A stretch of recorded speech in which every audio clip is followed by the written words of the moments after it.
We're turning now to Krishna Memani. He's director of fixed income at Oppenheimer Funds, where he oversees $70 billion. Welcome, Krishna. Good to have you here at Fast Forward. You know, the interesting thing, as we were going into last Friday, a lot of conversations about AAA corporate credit. Now we see the downgrade happen on Friday, and Treasuries actually trade up. Yields go down. But the same thing doesn't happen in the corporate bond market at either the investment grade level or the high yield level. Sure. Explain what happened. Well, two things working at the same time. One is the concern about the economy. So the Treasury yields are being driven exclusively, or I shouldn't say exclusively, but overwhelmingly by concerns about the economy. And when you are concerned about the economy, you leave the stock market and you go into the bond market, and therefore prices in bond markets actually go up, despite the fact that the ratings got downgraded. So ratings and the debt debate, to some extent, I think still for Treasury market levels is really a sideshow. What is crucial is what is going to happen in the economy, and the outlook remains relatively soft.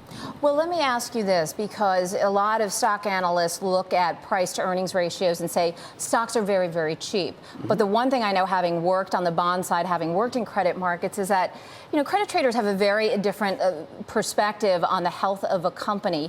Do you think that a number of companies are still in a very, these companies where spreads have blown out, are they as healthy as they were before the spreads blew out? Has anything fundamentally changed in your outlook? Okay, so I think as far as backward-looking data is concerned, fundamentally nothing has really changed. I think the corporate credit sector in the U.S. and to some extent away from the banks, even in Europe, is in very, very good shape. We have record cash levels at companies. Their ability to service that debt is pretty good. Their profitability levels are pretty good, and they have postponed all their maturities out into the future, so they don't have much of a refinancing requirement. So overall, we still expect the default rates to remain relatively low even in 2012 and perhaps in 2013 as well.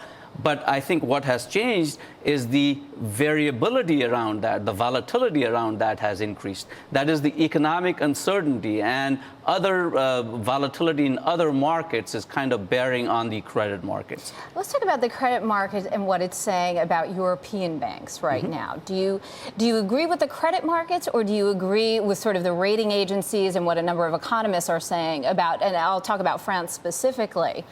I think, take SocGen, for example. I think if you're thinking about default risk for SocGen, given its size, profitability level, importance in the economy, and all the normal statistics that you would look at, we think the likelihood of default is pretty minimal.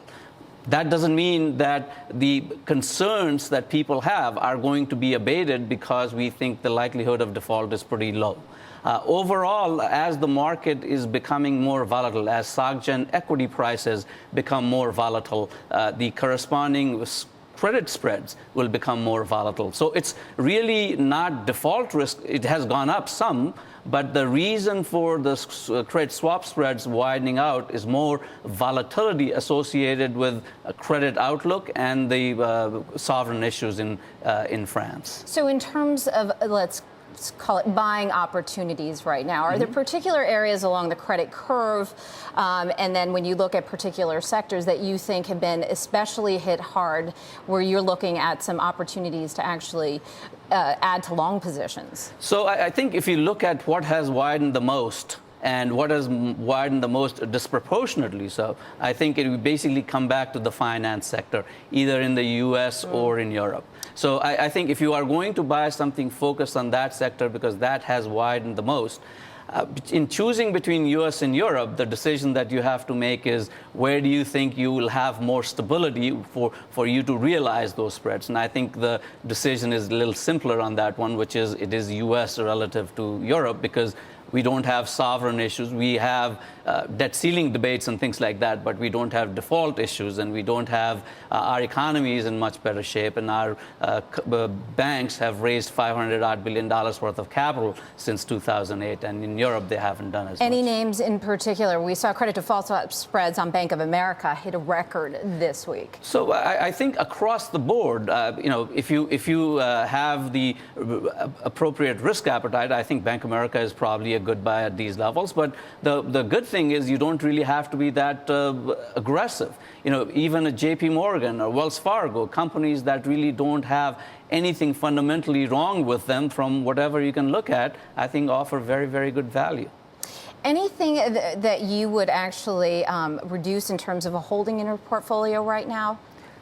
I think concerns about European bank is a genuine concern. It's not about liquidity issues. Market seems to be focusing on that, and I think policymakers have lots of ways of dealing with those issues, and they have learned a lot from 2008, 2009. So it's really not liquidity. You ought to focus on names that you think have tremendous amount of exposures, either to peripheral debt and things like that, and probably reduce that. But I don't think that's SocGen, that's BNP, and names like that. It's much smaller names which probably don't have too many credit market instruments that you can invest in. Don't really end up in the headlines or the front page of the papers. All right, Krishna, we have to leave it there. Thank you so much for joining us. It was great insight there into some of the movements we've seen in credit markets this week. That was Krishna Memani, Director of Fixed Income at Oppenheimer Funds.